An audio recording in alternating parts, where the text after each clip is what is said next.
샬롬 할렐루야. 그러면 사랑과 같은 형상을 잊기 전의 모습 곧 근본의 하나님의 모습은 어떠셨을까요? 끝없이 넓은 우주에 아름다운 빛들이 가득한데 그 빛들이 물결치듯 넘실거리는 장면을 상상해 보시기 바랍니다.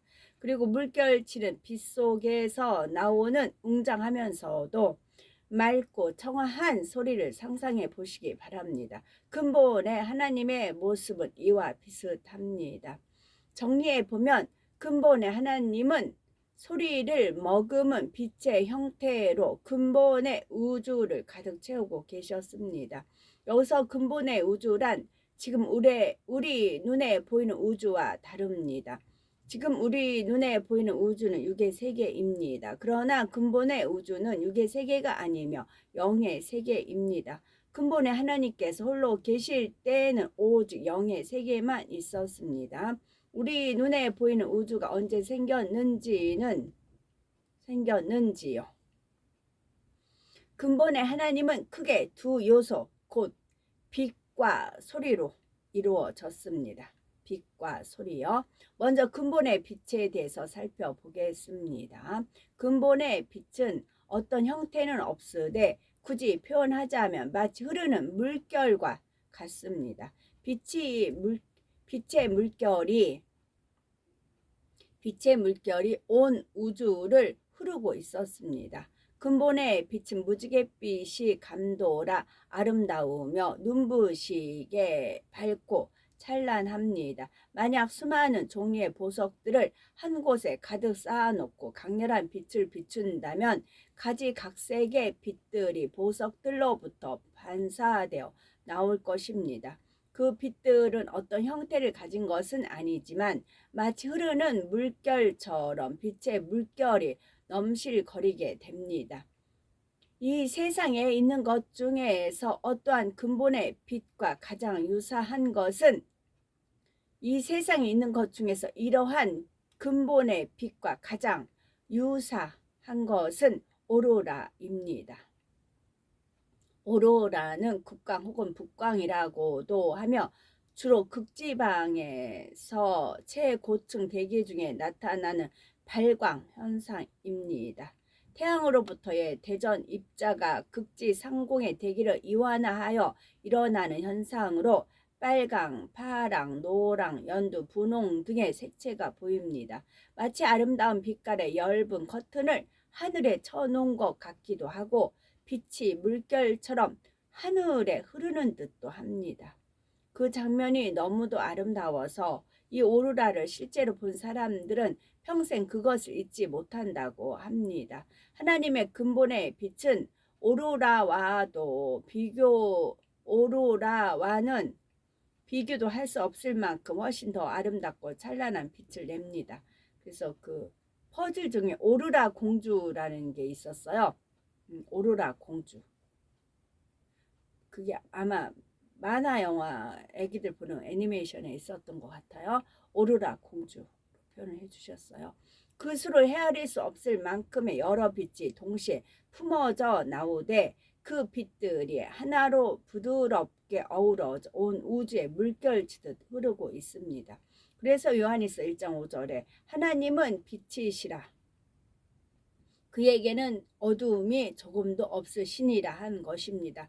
물론 하나님은 빛이시라는 말씀에서 빛은 영적인 빛을 의미하기도 합니다. 비진리인 어둠과 상반된 개념으로서 진리, 선, 사랑이 영적인 빛에 해당합니다. 하나님은 이런 영적인 의미의 빛인 동시에 근본의 모습 자체가 빛이셨습니다. 근본의 하나님은 빛 속에 소리를 머금고 계셨습니다. 빛 속에 소리. 혹시 우리가 바람결에 소리가 함께 실려오는 것을 들어보신 적이 있으신지요? 바람결에. 바다에서 불어오는 바람 속에는 멀리 있는 파도의 소리가 은은히 실려옵니다. 숲으로부터 불어오는 바람 속에는 나뭇잎들이 흔들리며 서로 부딪히는 소리가 함께 실려오기도 합니다. 바람 속에 소리가 실려오는 것처럼 근본의 하나님은 빛 속에 소리를 머금고 계셨습니다. 이 근본의 소리는 다른 어느 곳에 실려온 것이 아니라 근본의 빛 자체에서 울려났습니다. 그리고 바람에 소리가 실려 바람이 가는 곳에 소리도 퍼지듯이 근본의 소리도 근본의 빛과 함께 온 우주를 감싸며 퍼져나갔습니다. 하나님의 음성을 친히 들어보신 분들은 아마 영원토록 그 소리를 잊지 못할 것입니다. 하나님의 음성은 우렁차면서도 너무도 맑고 깨끗합니다. 요한계시록 1장 15절에 주님의 음성이 많은 물소리 같다 했습니다. 그만큼 주님의 음성이 웅장하면서도 맑고 깨끗하다는 표현이지요.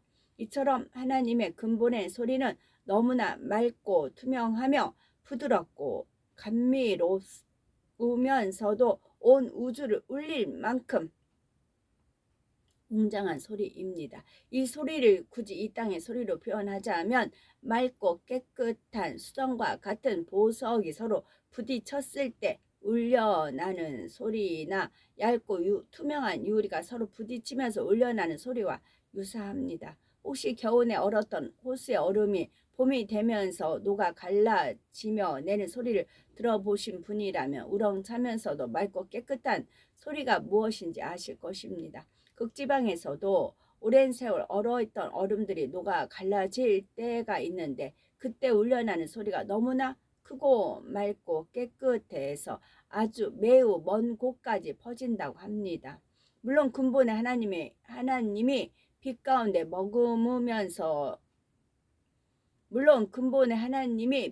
머금으셨던 소리는 이 세상의 어떤 소리와도 비교할 수가 없습니다. 다만 조금이나마 이해를 돕기 위해 이 세상의 소리에 비유한 것이지요. 그런데 이 소리가 바로 요한복음 1장 1절에 나오는 말씀입니다.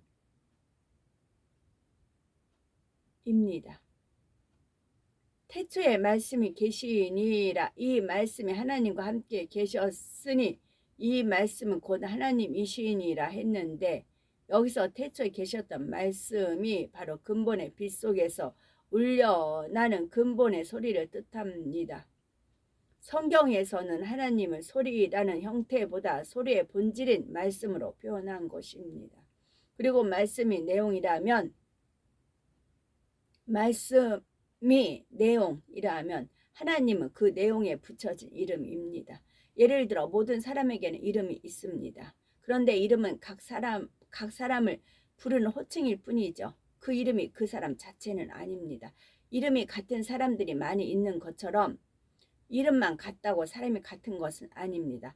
따라서 각 사람의 이름보다 중요한 것은 그 사람의 본질입니다. 하나님의 본질은 말씀이요. 그 말씀은 빛과 소리라는 형태로 근본의 우주를 가득 채우고 있습니다.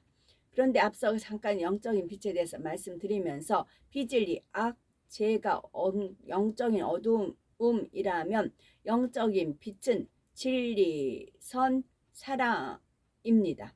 그리고 근본의 하나님께서 빛 가운데 머금은 소리는 말씀이라 했습니다. 바로 이 말씀은 진리와 선과 사랑 자체로서 영적인 빛과 속성이 같습니다.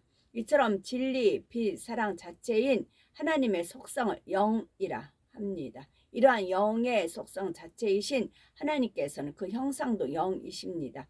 즉 우리 육의 눈에 보이는 육의 형상이 아닌 영으로 이루어진 형상입니다. 그래서 예수님께서 요한복음 4장 24절에 하나님은 영이라 하신 것입니다.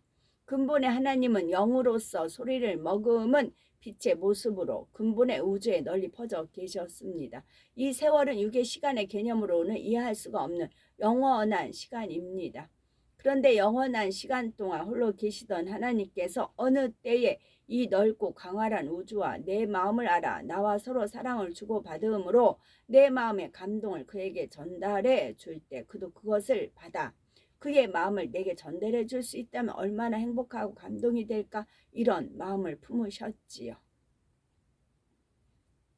우주의 모든 것을 함께 느끼며 서로 사랑을 나눌 수 있는 또 다른 존재를 원하셨던 것입니다. 처음부터 신성과 인성, 두 가지를 가지고 계셨던 하나님께서는 모든 것을 홀로 누리시기보다는 다른 누군가와 함께 나누고 싶으셨습니다. 그래서 새로운 역사를 시작할 마음을 품게 하신 것이죠. 그 새로운 역사가 바로 참 자녀를 얻기 위한 인간 경작입니다. 그리고 인간 경작이 터전이 되는 천지 창조입니다. 아멘.